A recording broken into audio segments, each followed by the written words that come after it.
Bienvenidos a un nuevo video de química analítica instrumental. En esta ocasión vamos a ver un poco la instrumentación de un fotómetro de llama, el equipo que se utiliza justamente para lo que es la fotometría de emisión atómica de llama. Si bien es un equipo muy simple, es un equipo muy práctico también que sirve para medir un par de metales que son difíciles de medir por otro método, como lo son el sodio y el potasio. En principio, este equipo lo que mide es la potencia radiante emitida por los átomos del analito, en este caso que pueden ser sodio, potasio, litio, pero también pueden incluirse calcio y bario.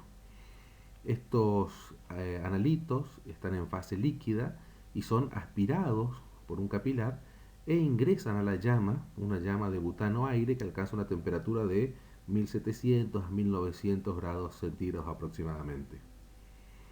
eh, por, por default estos equipos vienen con mediciones de sodio y potasio, pero opcionalmente uno podría solicitar al vendedor que añada los filtros y detectores necesarios para poder medir litio, calcio y bario.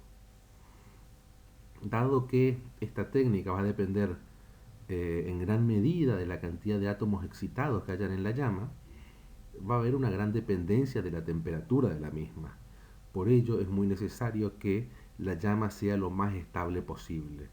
Y para eso lo que necesitamos es que haya un flujo constante de aire y un flujo constante del gas combustible.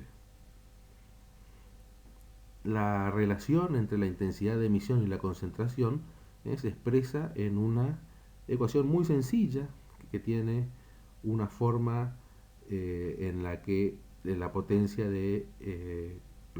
o intensidad de emisión es igual a una constante por la concentración. Esa constante de proporcionalidad va a depender de la eficiencia de cada uno de los procesos que conducen al analito, desde la solución líquida en la que está inmersa hasta el vapor donde se atomiza y cómo emite en la llama. Por ello es muy importante que toda la instrumentación esté llevada para poder mantener valores constantes, tanto de flujo de aire para el ingreso de la muestra y estabilidad de la llama generada.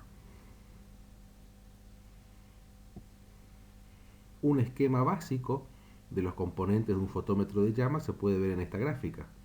Empezando por abajo, tenemos lo que sería una pequeña columna capilar por donde ingresa la muestra.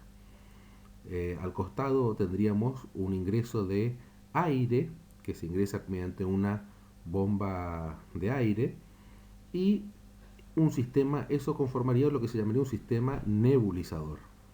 En el sistema nebulizador lo que va a hacer es pasar el líquido de la muestra a estado vapor, o mejor dicho, en un estado de niebla, que son finas partículas de líquidos dispersas en aire.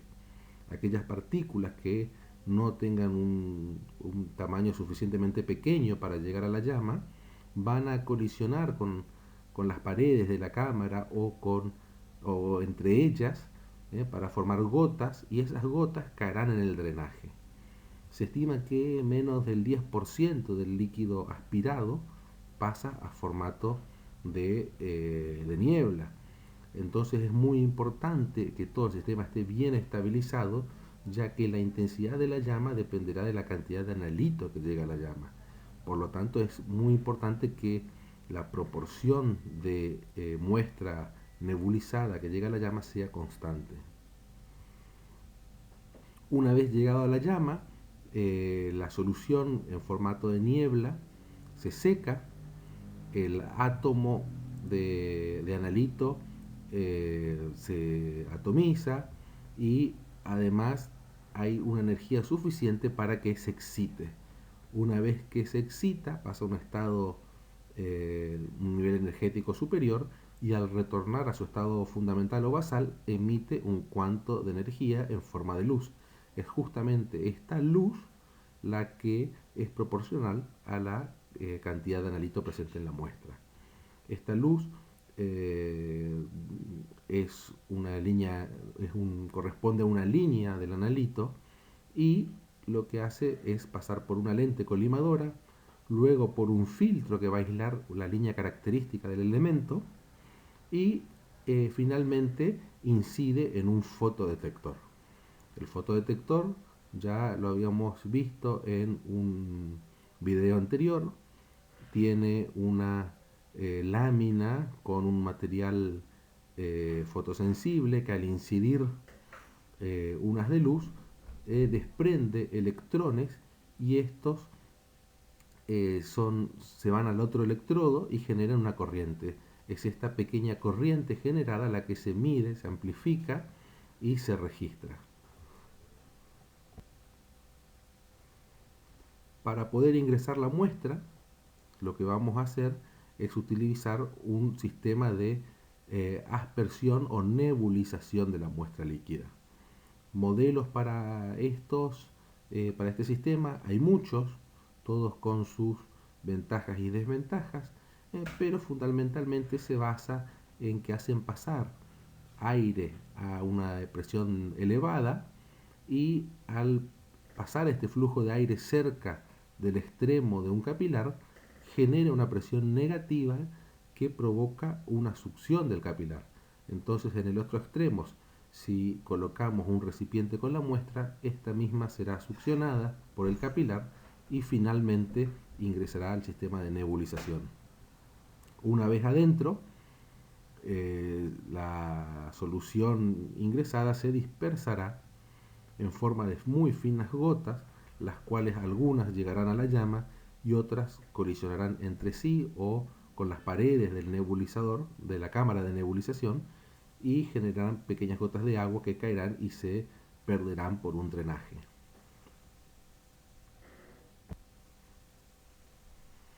Aquí podemos ver la forma de una llama y cómo las distintas partes de la misma tienen distintas temperaturas.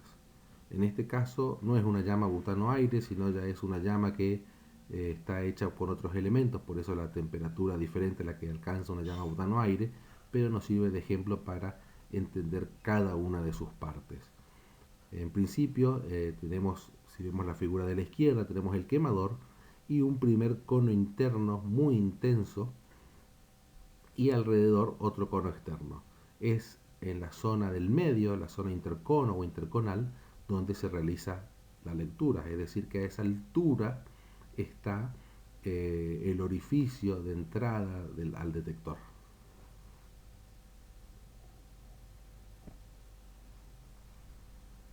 En esta figura también podemos ver cómo están las distintas partes de una llama.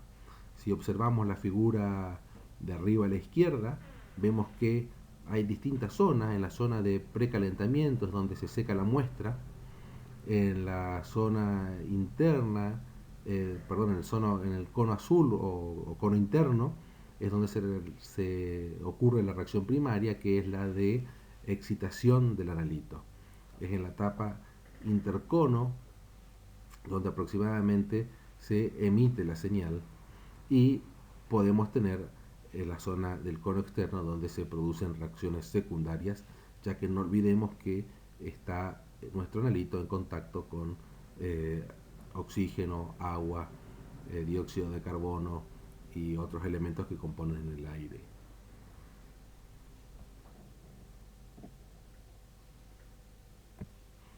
Dependiendo el elemento que estemos midiendo, vamos a ver que la llama genera colores distintos, pasando desde un verde, un rojo, un naranja, un amarillo o hasta un violeta intenso.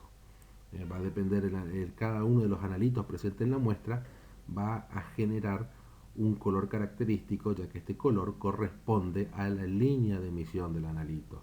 Y cuando hablamos de línea, hablamos prácticamente de la emisión de luz monocromática, ya que esa luz va a corresponder a una longitud de onda equivalente a el salto energético que ocurra en la configuración electrónica del analito.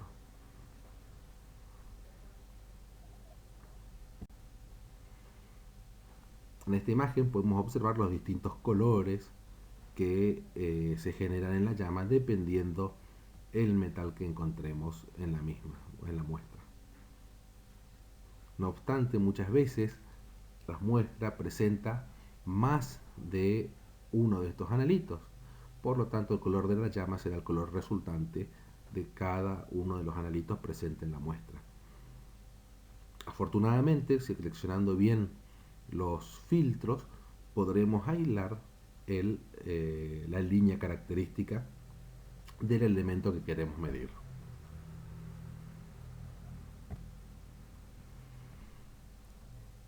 Bueno, como ya lo adelantamos, podemos ver que el detector es un fototubo útil para aquellas mediciones de haces UV visible.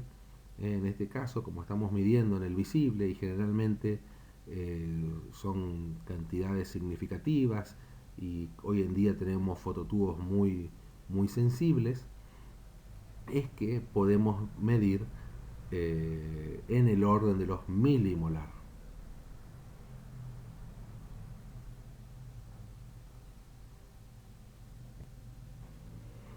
Finalmente podemos observar un fotómetro de llama moderno y muy complejo. Si bien el equipamiento es muy sencillo, depende de los requerimientos de análisis, podemos tener un sistema mucho más complejo. En este caso vemos cómo al fotómetro de llama se le acopla un muestreador automático y además la lectura es digital.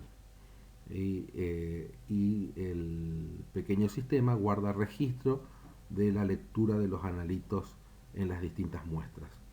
Este fotómetro, como se observa, puede medir sodio, potasio y litio al mismo tiempo de manera simultánea. Y a la izquierda vemos un carretel con un portatubos.